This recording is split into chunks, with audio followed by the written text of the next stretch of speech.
Ang walang kapantay na martial god, unang yugto. Kabanata 451, Patayin ako. Sa tanghali, ang nakakapasong araw ay sumisikat sa langit at ang gintong buhangin ng disyerto ay tila naging lava sa ilalim ng mga paa ng mga tao. Sa sandaling iyon, ang nakakapasong araw ay sumisikat sa Blackwood Tribe, kahit na ito ay tila kalmado at mapayapa, ang kapaligiran ay medyo nakapanlulungo. Sa pasukan ng Blackwood Tribe, ang karamihan sa mga miyembro ng tribo ay naghihintay. Ang pinuno ng tribo ay nakatayo sa pinakaharap, ang kanyang anak na babae na si Noona ay nasa kanyang tabi, gayunpaman, ang buhok ni Noona ay ganap na gulo at siya ay nakagapos ng lubot. Bakas sa mukha niya ang kalungkutan. Gayunpaman, hindi siya natakot, nakaramdam lamang siya ng desperasyon at kawalan ng pag-asa. Siya ay itinali ng sarili niyang ama at ihahandog siya nito sa isang halimaw, ang pangalawang batang Panginoon. Paanong hindi makaramdam ng desperado at kawalan ng pag-asa si Noona? Ang lahat ay tahimik na nakatayo doon at naghihintay. Sa wakas, ang mga tunog ng hooves ay pumuno sa hangin at nakuha ang atensyon ng Blackwood Tribe, lahat sila ay mukhang sobrang kinakabahan. Napakabilis, isang ulap ng gintong buhangin ang tumaas sa harap nila at isang grupo ng mga nakabaluti kabayo ang dumating sa pasukan ng nayon. Ako ang pangalawang young master ng Wolves of the Desert, naparito ako ngayon para mag-propose ng marriage alliance. Isang malakas at malinaw na boses ang pumuno sa hangin. Kaagad pagkatapos, maraming tao ang nagpalakpakan at nagyaya sa kanya. Sa isang pangungusap, sinabi niya ang kanyang layunin bilang kasal. Hindi ito gaanong pinagkaiba sa isang kidnapang bagaman, pinahintulutan lamang ng pangalawang young master ang Blackwood Tribe na makipagharap, wala nang iba pa. Ang iba't ibang mga kabayo ay nagbukas ng landas para sa binata nang siya ay lumitaw sa harap ng mga mata ng Blackwood Tribe. Masyadong mayabang ang itsura ng binatang iyon. Nang makita niyang nakatali si Noona, natigilan siya at sinabi sa malamig na tono. Sino ang pinuno ng Blackwood Tribe? Tumapit si Himo at tumingin sa binata habang nakayuko, pagkatapos ay sinabi niya sa sobrang magalang na tono. Kagalang-galang na pangalawang master, ako ang mapagpakumbabang pinuno ng Blackwood Tribe, narinig ko na interesado ka sa aking anak na si Noona, ako, si Himo, ay handang ibigay siya sa iyo. Siya na ngayon ang dapat gawin sa gusto mo. Ngunit sumimangot ang pangalawang young master at malamig na sinabi.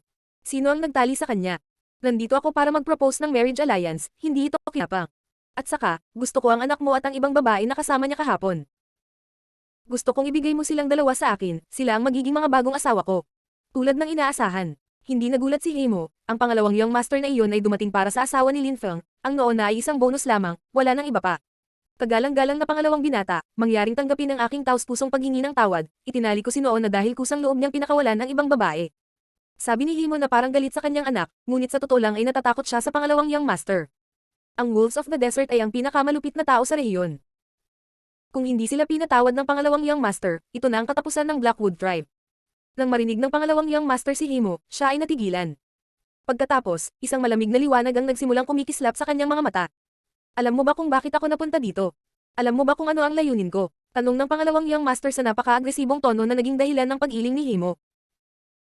Kahapon, hindi ko agad sinalakay at kinidnap sila dahil masyado kong pinapahalagahan ang kanyang damdamin, naramdaman ko ang labis na pagpapahalaga at paggalang sa kanya, kaya nga sinabi ko, at hindi ko naging malinaw, na gusto kong lahat ay nandito ngayon, kung hindi, bakit sa tingin mo pumunta ako dito ng personal para sa anak mo? Nakakatawa yun. Palamig at palakas ang boses ng pangalawang young master habang nagsasalita. Pagkatapos ay idinagdag niya. Ngayon, pinayagan mo siyang umalis. Si Himo ay nanginginig, siya ay natakot.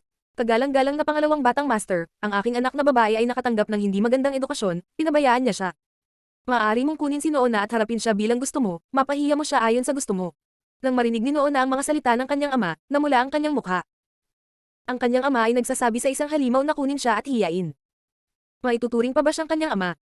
Gagawin ko, sinabi ng pangalawang young master sa malamig na tono bago idinagdag. Ngunit una, sisirain ko ang Blackwood Tribe. Young master, sigaw ni Himo, itinaas niya ang kanyang ulo at sinabi. Ikalawang young master, iniaalok ko sa iyo ang aking anak na babae. At pagkatapos nito, pakikinggan ng Blackwood Tribe ang anumang sasabihin mo, gagana kami para sa iyo. Ha? Ang pangalawang young master ay natulala. Nang marinig niya na ang Blackwood Tribe ay handang magtrabaho para sa kanya, naisip niya na ito ay maaaring mas mahusay na resulta kaysa sa paglipol sa kanila. Napakawalan diyan ng isang ama. Sa sandaling iyon, napuno ng malamig na boses ang hangin, lahat ay natulala. Sino yan? Tumingon si Himo at agad na nakita ang dalawang tao sa di kalayuan na dahan-daang naglalakad patungo sa kanila. Ito ay tiyak na sina Lin Feng at Meng Qi. Nang makita sila ni Himo, natigilan siya, pinaikit din ng pangalawang young master ang kanyang mga mata. Kaagad pagkatapos, ngumiti siya, hindi niya akalain na babalik sina Lin Feng at Meng Qi. Bakit ka bumalik? Sigaw ni Noona. Umalis na si Lin Feng, bakit siya bumalik? Inihahatid niya ang kanyang sarili at ang kanyang asawa sa kaaway. Hindi ko sinasadyang umalis. Sabi ni Lin Feng habang nakangiti. Mabilis na dumating sina Lin Feng at Meng Qi sa harap ng lahat. Pagkatapos ay pinandilatan nilang dalawa ang pangalawang young master. Kawili-wili. Sabi ng pangalawang young master habang nakangiti. Agad niyang idinagdag. Himo, sinabi mo na magtatrabaho ka sa amin, ngayon pumunta at patayin ang brat na iyon at ibigay sa akin ang babae. Oo, Master. Tumugon si Himo at pagkatapos ay dinagdag. Heishan, pumunta at patayin siya. Oo, foster father. Isang hakbang pasulong si Heishan at tumingin kay Linfang na may malamig na liwanag na nakasisilaw habang naglalabas ng nakamamatay na enerhiya. Sa una, dapat niyang pakasalan si Noona sa sandaling siya ay naging pinakamalakas na mandirigma sa tribo. Pakiramdam niya, ang pagtigil sa pakikipag-usap kay Linfang ang dahilan ng lahat ng nangyayari. Kung hindi pa nila nakilala si Linfang sa disyerto, hindi ito mangyayari, dahil ang mga lobo ng disyerto ay hindi magiging interesado sa kanila kung hindi para kay Mengchi. Tiningnan ni Linfang ang nakamamatay na enerhiya ni Heishan at tumawa. Pagkatapos ay sinabi niya, "Binabalaan kita, huwag kang matake. Hindi ako kailanman naawa sa mga gustong pumatay sa akin. Mamatay ka, bastard." Mabangis na sigaw ni Heishan habang hinahagis ang kanyang sarili patungo kay Linfang. Naglabas siya ng isang brutal na enerhiya na lumikha ng isang bagyo habang siya ay umaatake. Wow! Gaano kalakas! Naisip ng mga miyembro ng Blackwood Tribe habang nakatingin kay Heishan. Lahat sila ay nagyaya sa kanya, karapat-dapat talaga siyang tawaging mandirigma ng Blackwood Tribe, malakas talaga si Heishan. Napakabilis, dumating si Heishan sa harap ni Linfang, ang kanyang kamao ay palapit ng palapit sa dibdib ni Linfang ngunit si Linfang ay nanatiling ganap na hindi gumagalaw, hindi siya nag-react. Patayin siya. Sigaw ng isang mula sa tribo. Kinailangang mamatay ni Linfang para mabuhay sila. Ibinuka ni Noona ang kanyang bibig, ang kanyang mukha ay nakamamatay na mapatla. Si Linfang ay bumalik, ngunit siya ay mamamatay. Si Heishan ay isa sa pinakamalakas na mandirigma ng Blackwood Tribe, paano makikipagkompetensya si Linfang sa kanya? Habang iniisip ito ni Noona, binomba ng kamao ni Heishan ang dibdib ni Linfang na nagpatawa sa lahat ng miyembro ng Blackwood Tribe. Napakalakas ni Heishan, hindi man lang lumaban si Linfang. Boom! Ang kamao ni Heishan ay bumagsak sa dibdib ni Linfang na naging sanhi ng kanyang mga damit sa hangin, gayunpaman, ang mga ngiti ay biglang namutla. Malinaw nilang nakikita na nakatayo pa rin si Linfang, hindi kumikibo, at hindi nagbabago ang kanyang ekspresyon. Hindi pa siya gumagalaw at halatang may malay pa siya. Hindi patay si Linfang, hindi man lang siya nasugatan. Ha? Nagulat si Heishan. Muli niyang sinuntok si Linfang ngunit nanatiling ganap na hindi gumagalaw si Linfang, parang isang malaking bundok. Napatulala si Heishan. Itinaas niya ang kanyang ulo at tumingin kay Linfang na ngayon ay tumatawa dahil nakita niyang nakakatuwa ang sitwasyon. Paano ito posible? Ano ang nangyayari? Nanginginig ang kamao ni Heishan, lahat ng nanonood ay namangharin. Si Linfang ay sinuntok lang ni Heishan sa dibdib ng maraming beses, ngunit hindi pa siya gumagalaw kahit isang pulgada. Kaya pala pinaplano mo akong patayin. Malamig na tumawa si Linfang. Mukha siyang kalmado at hindi apektado sa nangyari. Natigilan ang lahat. Hindi nila inisip ang posibilidad na si Linfang ay magiging isang malakas na cultivator. Binalaan na kita noon tungkol sa pag-atake sa akin. Sabi ni Linfang sa malamig na tono. Pagkatapos ay dahan-dahan niyang itinaas ang kanyang kamay, at pagkatapos ay itinuro ang kanyang daliri, ang daliri ni Linfang ay direktang nakaturo kay Heishan. Biglang nagsimulang gumalaw ang daliri ni Linfang na ikinatakot ni Heishan na mabilis na umatras. Gayunpaman, kahit na siya ay mahina, magkakaroon ba siya ng pagkakataong umatras? Ang daliri ni Linfang ay agad na damapo sa lalamunan ni Heishan at naglazles mula sa tenga hanggang sa tenga, matapos hawakan ang kanyang lalamunan at manginig, dahan-dahan siyang bumagsak sa lupa, patay. Heishan patay na. Nagulat si Himo at ang kanyang puso ay mas lalong tumitibok ng malakas. Si Himo ay blanko na nakatingin sa figure ni Linfang. Hindi niya akalain na ang maislan at gwapong mukhang Linfang ay talagang isang makapangyarihang cultivator. Dahil sa ilang salita mula sa kanila, gusto mo akong patayin. Paano ka tawa-tawa? Biro ni Linfang. Gusto siyang patayin ni Himo dahil sa sinabi ng pangalawang young master. Si Himo ay kumbinsido na si Linfang ay isang mahinang batang maharlika at hindi isang makapangyarihang cultivator. Gayunpaman, kung alam niya na ang pangalawang young master mula sa Wolves of the Desert ay isang insekto lamang kumpara kay Linfang, magiging kakaiba ang kanyang pagkilos. Nabigla siya sa mga pangyayari. Ang walang kapantay na martial god, unang yugto. Kabanata 452, ganap na kawalan ng pag-asa. Napatulala rin si Noona nang makita niyang umatake si Linfang, hindi rin niya akalain na magiging ganoon kalakas si Linfang. Si Linfang ay mukhang isang mahinang batang maharlika mula sa lungsod. Noong una silang magkita, inakala niyang tumakas siya sa isang marangal na pamilya at pumasok sa disyerto. Ang pagkikita nila at pagkatapos ay ang pagharap sa mga lobo ng disyerto ay naging sanhi ng ganitong sitwasyon. Kawili-wili. Biro ng pangalawang young master na pinuputol ang takbo ng pag-iisip ng lahat. Nakaupo pa rin sa ibabaw ng kanyang kabayo ang pangalawang young master, ngumiti siya at sinabi. Hindi ko akalain na papayagan ng tribo ang isang tulad mo na magtanim. Kahit na nagtanim ka ng kaunti, ang totoo ay walang silbi ang lahat mula sa Blackwood Tribe. Nang marinig siya ni Linfang, nagulat siyang ngunit agad na tumawa at umiling. Ang pangalawang young master na iyon ay talagang isang aksaya ng espasyo. Hindi pa niya natukoy ang lakas ni Linfang mula sa hayagang pagpapakita ng kapangyarihan. Langya, kumuha ng ilang tao at dalhin sa akin ang kanyang ulo. Sabi ni Himo sa malamig na tono habang hinahatak ang mahabang mukha. Si Langya ang pinakamalakas na mandirigma ng Blackwood Tribe. Nakalusot na siya sa ika-4 na layer ng Lingchi. Ginagamit din niya ang kanyang sikat na sandata, ang kanyang Wolf Tooth Club. Ang kanyang Wolf Tooth Club ay tumitimbang ng 150 kilo.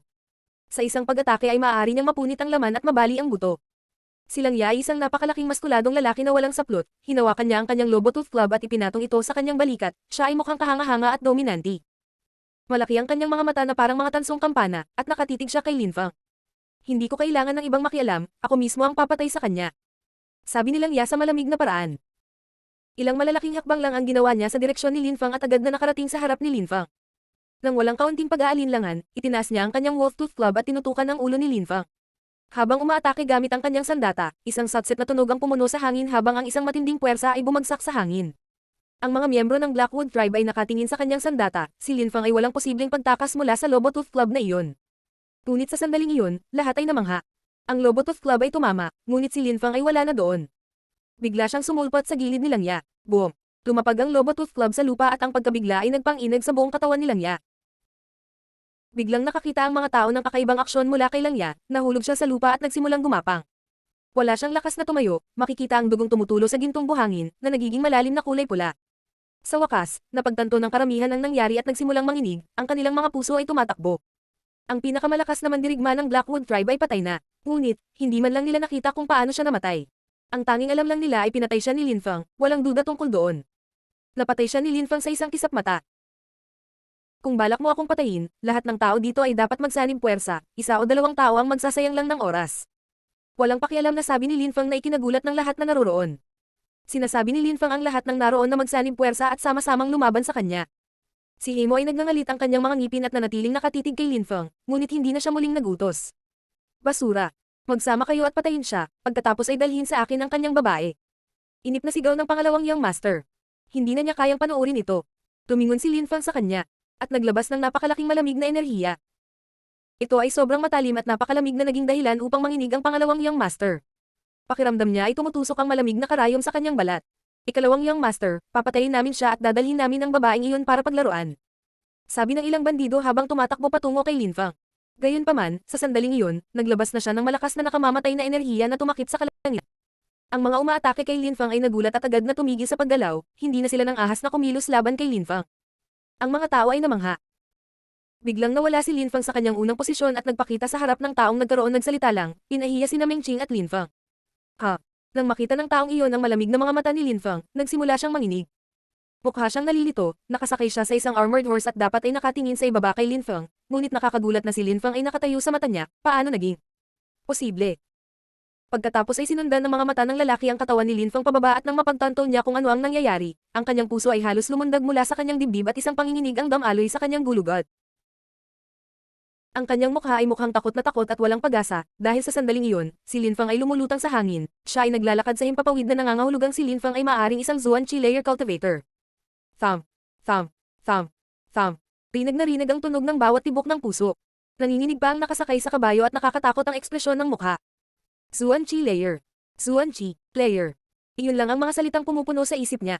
Zuan Chi layer. Hindi lang siya, nang makita ng iba ang katawan ni Lin Fang na lumutang sa hangin, lahat sila ay nanlamig sa gulat, parang mga estatwa. Si Lin Fang ay isang cultivator ng Zuan Chi layer. Ngunit siya ay napakabata.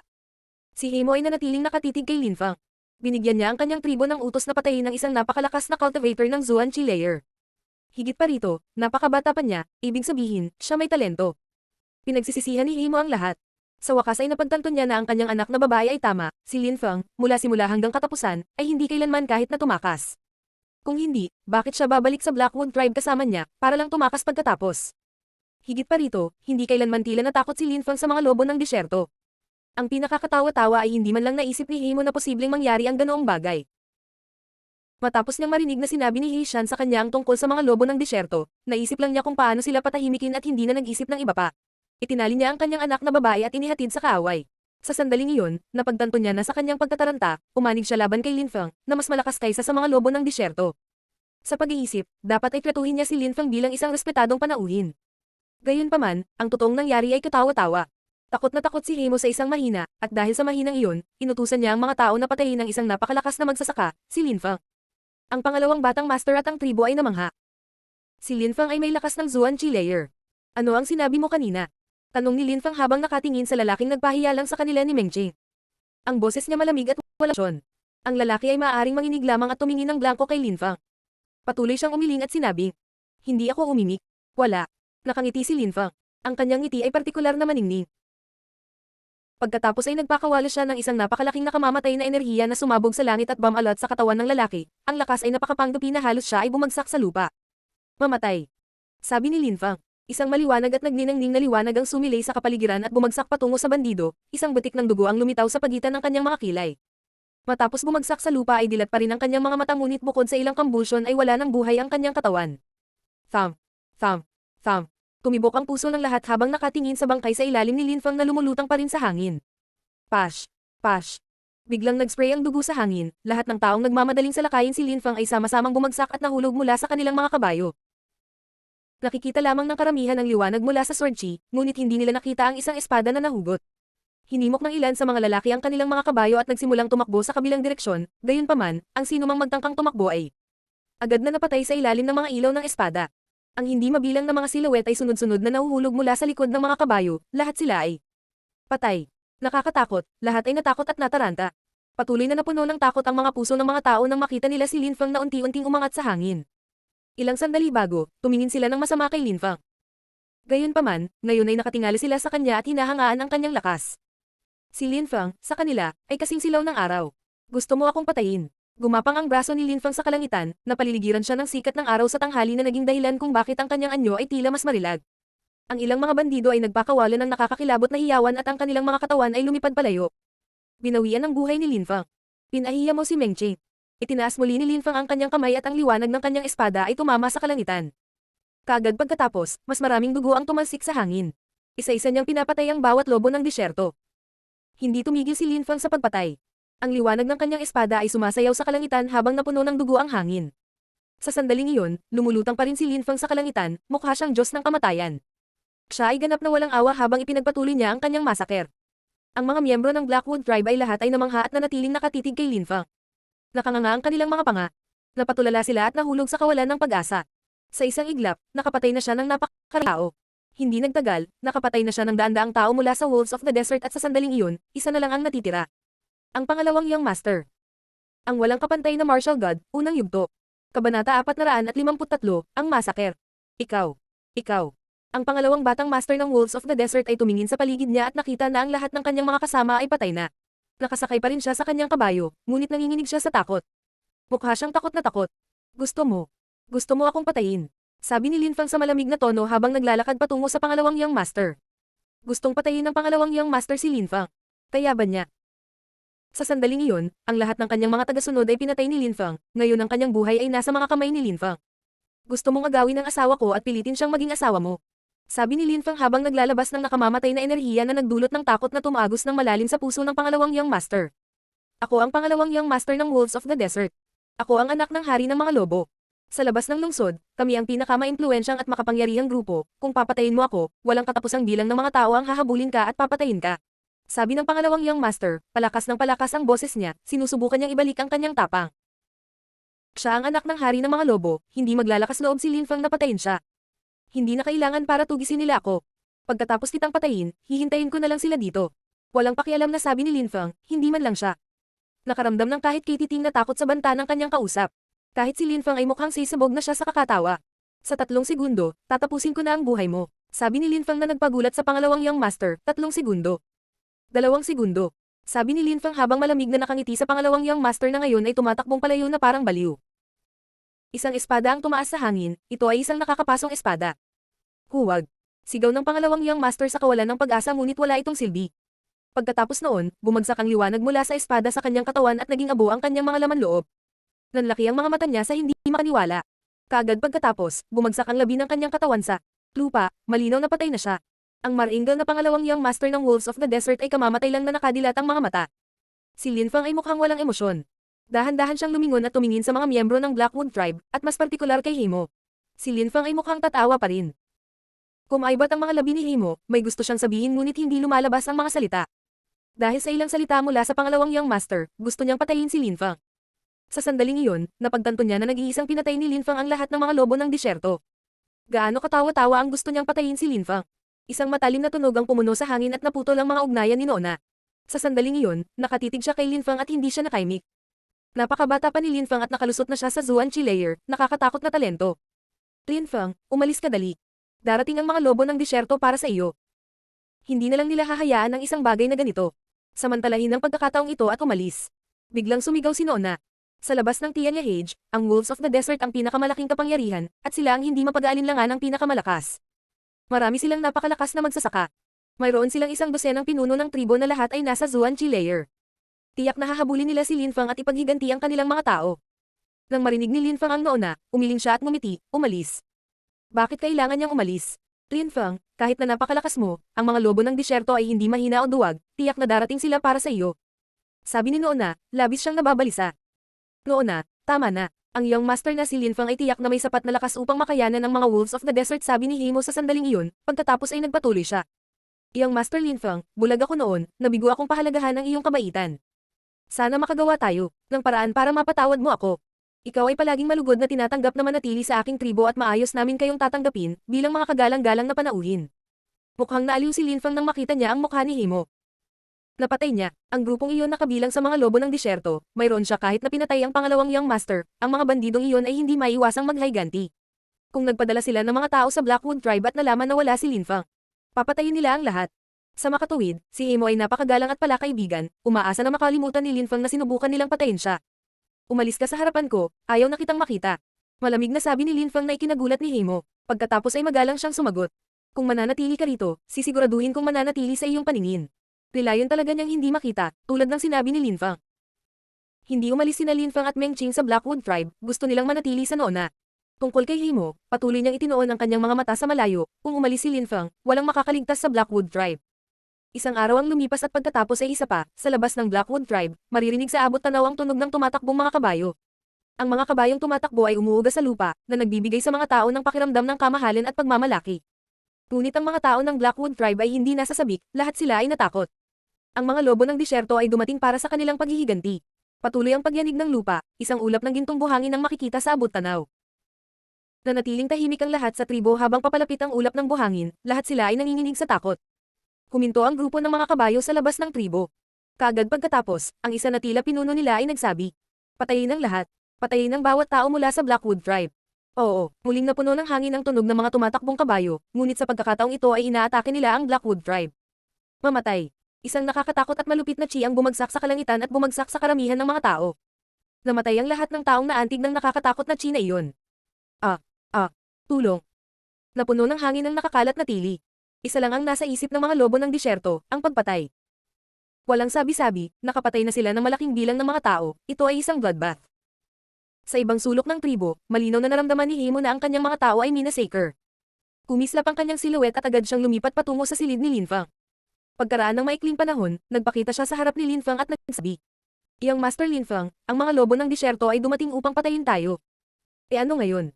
Malamig na sabi ni Lin Feng habang nakatingin kay Himo, "Naparito sila upang patayin ka." Sabi ni Himo na nanginginig ang ekspresyon ng mukha. "Kung susubukan nilang patayin ako, syempre haharapin ko sila. Hindi ko kailangan na mag-alala ka sa mga ganyang bagay. Ngayon, mawala ka," sabi ni Lin Feng sa malamig na tono. Mukha siyang walang emosyon. Ngunit, ang mga lobo ng disyerto ay pinapatay ang mga miyembro ng aking tribo. Sabi ni Himo, hindi pa rin siya umaalis, umaasa siyang tutulong si Lin Feng. "Anong kinalaman niyan sa akin?" Sabi ni Lin Feng na lumalamig na ang boses. "Umaasa ako na ipapakita mo ang iyong sarili sa mga lobo ng disyerto, at pigilan sila." Tumawa si Lin Feng, isang masamang tawa. Umaban siya ng isang hakbang at tumayo sa harap ni Himo. Ang kanyang mukha ay naging malamig sa yelo at sinabi niya, "Gusto akong patayin ng Blackwood Tribe sa maraming pagkakataon at ngayong nasa kritikal ka na sitwasyon, gusto mong protektahan kita. Nakakatawa ba yun? Ako, si Lin Feng, ay hindi tanga." Sabi ni Lin Feng at sabay naglabas siya ng nakakatakot na nakamamatay na enerhiya. "Kapag hindi ka nawala agad sa paningin ko, papatayin kita." Ang walang kapantay na martial god. Unang yugto. Kabanata 454, mabangis na mga kaisipan. Ilang nakamamatay na enerhiya ang dam-aikit sa katawan ni Himo, sa sobrang takot niya ay nanghina ang kanyang mga binti. Pinagsisihan niya ang lahat at nawalan siya ng pag-asa. Tumalikod siya at kamandat ang silhouette niya habang tumatakbo. Tapos na, malapit nang masira ang Blackwood Tribe. Sinubukan nilang patayin si Lin Feng at ngayon gusto nila ang kanyang proteksyon, posible ba ang ganoong bagay? Si Lin Feng ay hindi isang santo, hindi siya lalaban para iligtas ang Blackwood Tribe na gustong mamatay siya. Kahit na siya ay lalaban sa hinaharap, hindi siya magtataas ng isang daliri upang tulungan sila. Naglakad si Himo sa teritoryo ng tribo at ang tanging nakikita niya ay ang mga nagkalat na bangkay ng kanyang mga miyembro ng tribo. Biglang sumakit ang sakit sa puso niya, kasalanan niya ang lahat. Sa hindi kalayuan sa harap ng himo, may isang taong nakasakay sa ibabaw ng nagninangas na pulang lobo. Ang taong iyon ay mukhang maharlika at malupit. Kumislap ang siluwet ni Himo at sa isang iglap, lumitaw siya sa harap ng tao. Pagkatapos, sinabi ni Himo sa isang napakagalang na paraan. Kagalang-galang at kagalang-galang na hari ng mga lobo, kamahalin, ako ang pinuno ng Blackwood Tribe, labis akong nalungkot sa pagkamatay ng pangalawang Young Master ngunit hindi ko kasalanan o hindi. Na sa aking mga tao, naipangako ko na ang aking katapatan sa pangalawang Young Master, na mayroon ako nangakong iaalay ko ang buong buhay ko sa kanya. Ang pumatay sa pangalawang Young Master ay hindi isa sa atin, ang pangalan niya ay Linfeng, binata siya. Tingnan mo, nandoon siya. Nakikiusap ako sa iyo, kamahalin, patawarin mo kami. Walang pakialam na tumingin ang hari kay Himo at pagkatapos ay tumingin sa direksyon kung saan itinuturo si Himo. Walang ekspresyon ang hari ng mga lobo. Firewolf, Terena. Narinig ng apoy na lobo ang hari at ang mga mata nito ay nagkalat ng nakakasilaw na liwanag. Bukod sa mapanganib na mga mata nito, ang balahibo ng apoy na lobo ay ganap na pula. Nakikiusap ako, patawarin mo ang aking tribo. Sabi ni Himo habang nakayuko sa harap ng hari. Lumipat ang hari sa tabi ni Himo at ngumiti. Pinapatawad na kita, para mamatay kayong lahat ng masaya. Nang marinig ni Himo ang hari, siya ay natigilan. Kagad pagkatapos, ang lobo ay umungol at isang hindi kapanipaniwalang nakakapasong mainit na chi ang lumitaw. Ang apoy na lobo ay nagsimulang huminga ng apoy sa paligid nito, sa isang iglap, si Himo ay isang sunog na bangkay. Namatay si Himo, nilamon ng apoy. Ang hari ng mga lobo ay hindi nagpakita ng anumang awa. Terena, sabi ng hari ng mga lobo habang naglalakad sa direksyon na itinuro ni Himo. Kasabay nito, ang isang grupo ng mga tao ay sumusunod sa kanyang likuran. Ang kanilang nakamamatay na chi ay makapal at siksik. Ang mga taong iyon ay pawang naglalabas ng kanilang hangarin na pumatay sa direksyong iyon. Hindi ko kailangan ng napakaraming tao na sumunod sa akin, sapat na ang iilan.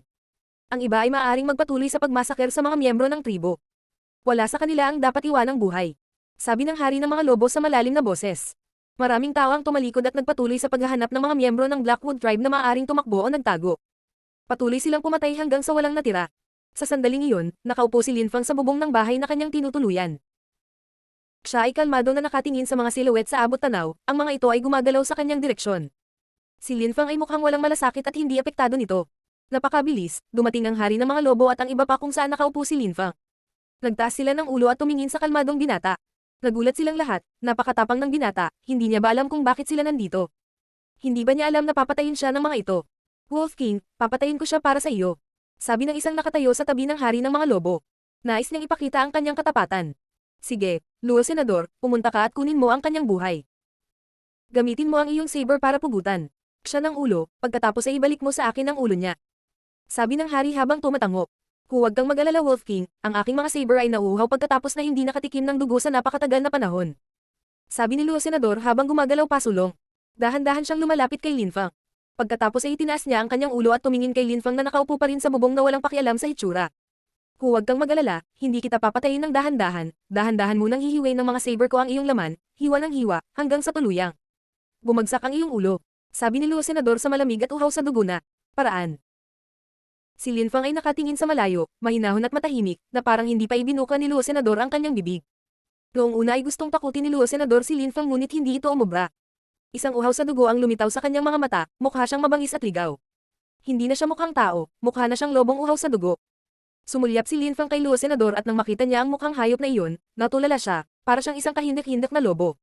Tandaan, ang kukuha ng iyong buhay ay isa sa mga pinuno ng mga lobo ng disyerto, ang pangalan ko ay Yao lang Luo Senador. Nang matapos siyang magsalita, itinapon ni Luo Senador ang sarili kay Linfeng. Sa kanyang malahayop na mga mata ay lumitaw ang isang nagninangas na pulang ilaw. Mukha talaga siyang lobo ng mga sandaling iyon. Biglang humaba ang kanang kamay niya at lumitaw ang tila limang matalim na talim.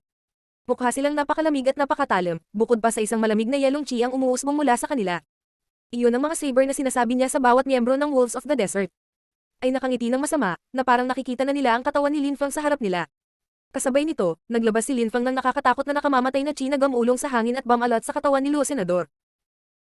Dahil sa napakalaking nakamamatay na chi na iyon, biglang nanlamig si Luo Senador at nagsimula siyang manginig mula ulo hanggang paa. Bigla siyang nagulat at natakot. Mamatay. Sabi ni Linfeng habang naglalabas ng purong nakamamatay na enerhiya na kasing matalim ng isang espada, na tumusok diretso kay Luo Senador. Si Luo Senador ay namangha. Agad na dama po ang matutulis niyang kuko sa nakamamatay na enerhiya na naglalabas ng matalim na tunog ng metal. Gayunpaman, sa sandaling iyon, nakatayo na si Linfeng at nagsimulang gumalaw. Naglabas siya ng mas nakamamatay na enerhiya at dahan-dahan itong bumuo ng isang itim na espada sa kanyang kamay. Ang kanyang espada ay pinakawalan at isang napakalaking dami ng nakamamatay na enerhiya ang lumabas mula dito at bumagsak kay Luo Senador, ang kanyang mga saber claw ay agad na nabasag. Oo, napaungol si Luo Senador na parang lobo. Ang itim na espada pagkatapos ay agad na tumagos sa kanyang katawan at hiniwa siya. Patay na si Luo Senador. Si Lin Fang ay gumawa ng isa pang hakbang sa himpapawid at lumipat patungo sa iba pang miyembro ng Wolves of the Desert.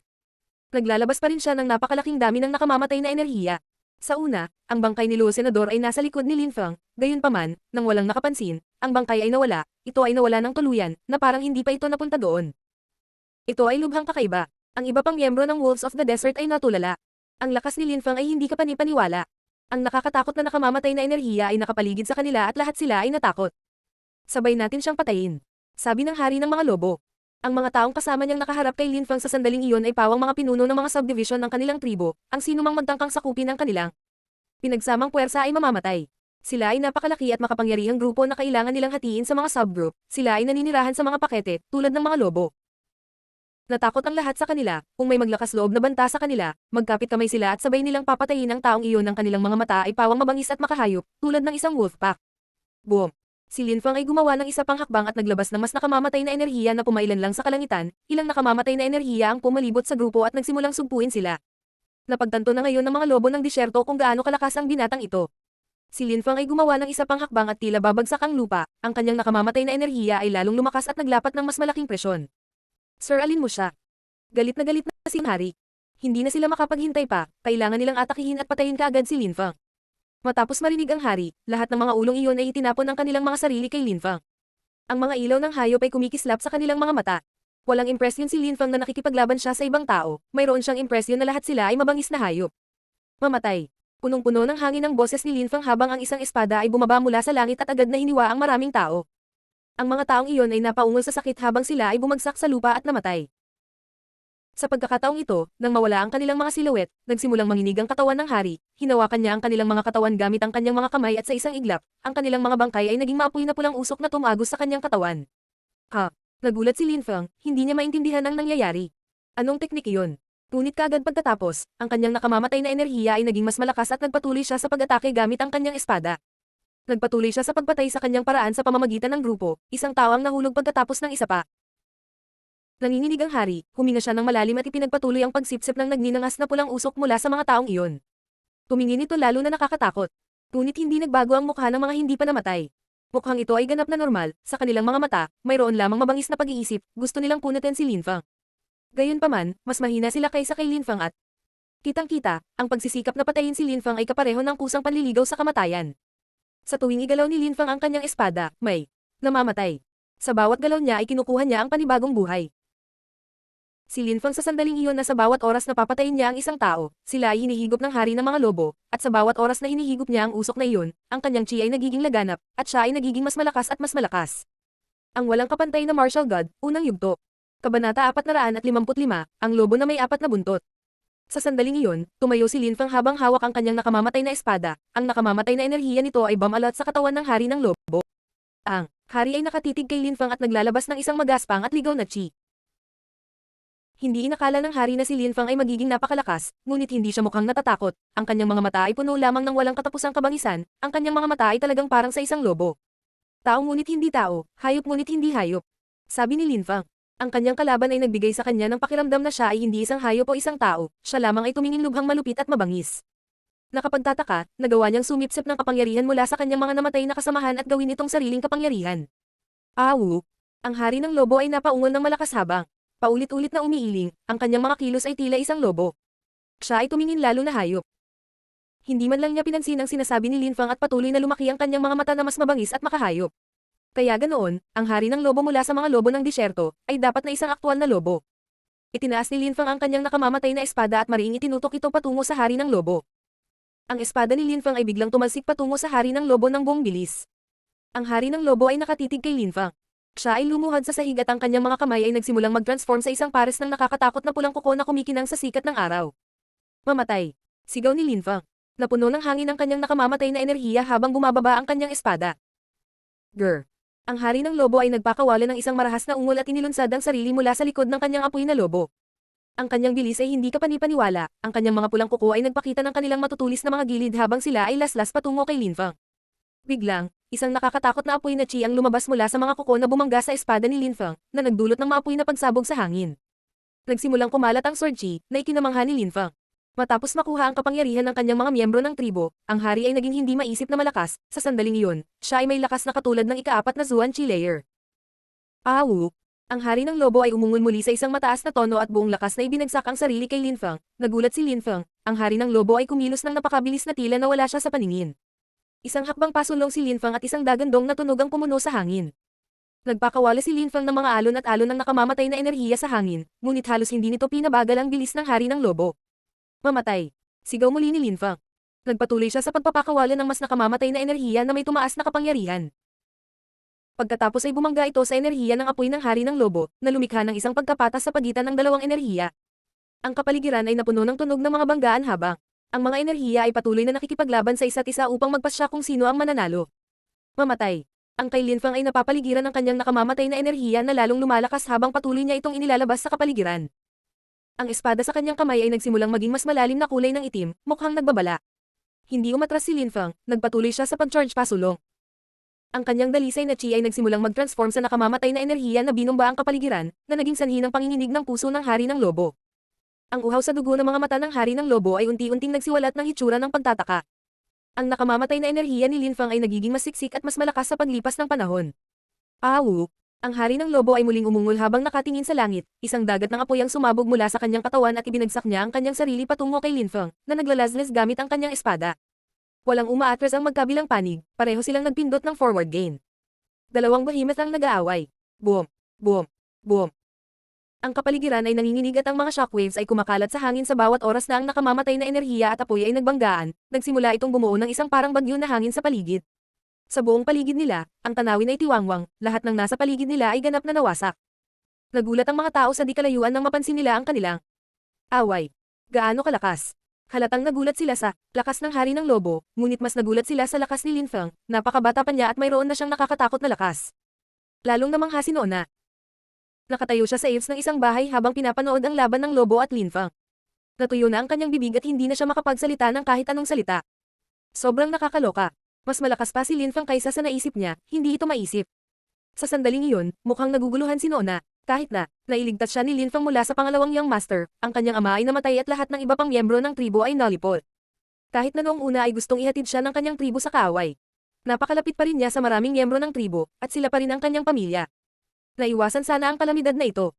Ang lakas ni Lin Feng ay sapat na para harapin ang hari ng mga lobo. Kung ang kanyang ama ay hindi nagutos sa mga tao na kumilos laban kay Lin Feng, ang kanilang relasyon ni Lin Feng ay hindi masisira. Pagkatapos noon, ang tribo ay lumipat upang patayin si Lin Feng dahil sa pangalawang Young Master. Kung tinanggap nila si Lin Feng at hindi kumilos laban sa kanya, lahat sana ay iba. Boom! Ang isa pang banggaan ay nagdulot ng pagyanig sa paligid na nagpatigil sa pag-iisip ni Nona. Pagkatapos ay ibinalik niya ang kanyang atensyon sa laban. Nakita lang niya ang espada ni Lin Feng na lamalas, hindi na kayanan ng hari ng lobo ang presyon, nagsimula siyang umatras. Masyadong nakakatakot ang nakamamatay na enerhiya ni Lin Feng, bukod pa doon, patuloy itong lumakas habang mas maraming nakamamatay na enerhiya ang inilabas ni Lin Feng. Ito ay hindi kapani-paniwalang nakakatakot, hindi ito tumigil sa paglaki sa kapangyarihan. Ang mabangis na mga mata ng hari ng lobo ay mukhang mas makahayop kaysa dati. Napaungol siya sa malalim na boses at tumalikod. Gayunpaman, sa sandaling iyon, naramdaman niya ang isang nakakatakot na nakamamatay na enerhiya na bumabalot sa kanyang katawan. Itinaas niya ang kanyang ulo at nakita ang silhouette ni Lin Feng sa kalangitan sa itaas niya. Hawak niya ang kanyang nakamamatay na espada na ngayon ay isang malalim na itim, na napapalibutan ng maliwanag na apoy. Ang mga ito ay parang apoy ng isang nakakapasong araw. Bukod dito, ang malakas na araw ay sumisikat sa espada na tila nagpapataas ng bangis ng apoy. Nang bumaba ang espada ni Lin Feng, napunit ang langit, nag-iwan ng maapoy na itim na trail sa landas nito, tila isang itim at pulang bahaghari ang nabuo sa itaas ng kanilang labanan. Ang itim na nakamamatay na enerhiya at pulang apoy ay bumagsak sa kalangitan. Ang espada ay gumalaw sa hindi maisip na bilis, ito ay lumitaw ng wala saan, tulad ng hangin. Natigilan ng hari ng lobo ngunit agad na pinakawalan ang nakakatakot na bestial na chi nito na sumabog sa bawat direksyon. Awu! Napaungol sa galit ang hari ng lobo. Si Nona na nanonood ng labanan ay labis na nabigla. Sa sandaling iyon, nagsimulang mapunit ang balat ng hari ng lobo habang siya ay nagsimulang mag-transform sa isang lobo. Ang lobo ay tumingin sa langit at nagbigay ng mahabang alulong. Siya ay isang aktwal na lobo. Nagsimulang mapuno ng apoy ang hangin at pinalibutan ang lobo. Walang dagandong o tunog ng banggaan, mayroon lamang banayad na tunog na tumatagos sa tenga ng mga tao. Ito ay isang nakakatakot na hiyawan. Ang isang malaking lugar sa paligid ng hari ng lobo ay sinunog sa abo. Nawala sa paningin ng hari ng lobo at ang mga silhouette ni Linfang. Puro apoy lang ang nakapaligid sa kanila. Away! Ang nagninangas na hari ng lobo ay mabilis na gumalaw. Sa apoy. Ang bundok ng apoy na lobo na hindi gumagalaw, ay biglang naging pulang usok na sumugod patungo sa hari ng lobo. Nilamon nito ang kapangyarihan ng apoy na lobo at pagkatapos ay biglang lumakas ang apoy sa paligid ng katawan nito, napakaganda. Isang hayop. Ang mga taong nanonood ay namangha at ang kanilang mga puso ay hindi napanatag. Siya ay isang hayop, ang hari ng mga lobo ng mga disyerto ay isang mabangis na hayop. Ang silhouette ni Linfang ay muling makikita sa hangin, nakatitig siya sa lobo, ang mga matang iyon ay parang lobo. Ang puso ni Linfang ay nanginginig din. Paano naging posible iyon? Nakakita na si Linfang ng isang mabangis na hayop sa panahon ng proseso ng pagbabagong anyo nito, isang Tian level na hayop lamang ang maaaring mag-transform sa isang tao, ngunit ang hari ng mga lobo ay tila wala sa antas ng Tian. Sa sandaling iyon, nagsimulang mag-alab ang isang matinding apoy sa paligid ng katawan nito at nagpakawala ito ng napakapangit at nakakatakot na hayop na si Chi.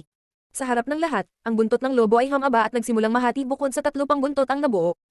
Ang lobo ay biglang naging mas malaki at ngayon ay may 4 na buntot. 4 na buntot. Hindi naintindihan ni Linfang, pagkatapos lumaki ang ika-4 na buntot, tila tumigil ang lobo sa pagbabago nito. Sa sandaling iyon, ang hari ng lobo, na isang aktwal na halimaw ay nakatitig pa rin kay Linfang, mukhang kahindik-hindak, mabangis at malupit. Gaano mabanggas? Hindi maintindihan ni Linfang. Ang hari ng mga wolves ng disyerto ay isang aktwal na lobo. Isang matalim na sigaw ang pumuno sa kapaligiran. Noon na ang taong sumigaw. Nang makita niya ang nakakatakot na halimaw, siya ay natakot. Nanlaki ang mga mata niya at puno ng pangamba. Hindi lang si Noona ang nag-react. Ang mga miyembro ng Wolves of the Desert, sila ay mga ordinaryong tao at sa sobrang gulat ay hindi na sila gumalaw. Buwan ko lang silang nakatingin sa lobo na napapaligiran ng apoy. Isang lobo na may 4 na buntot.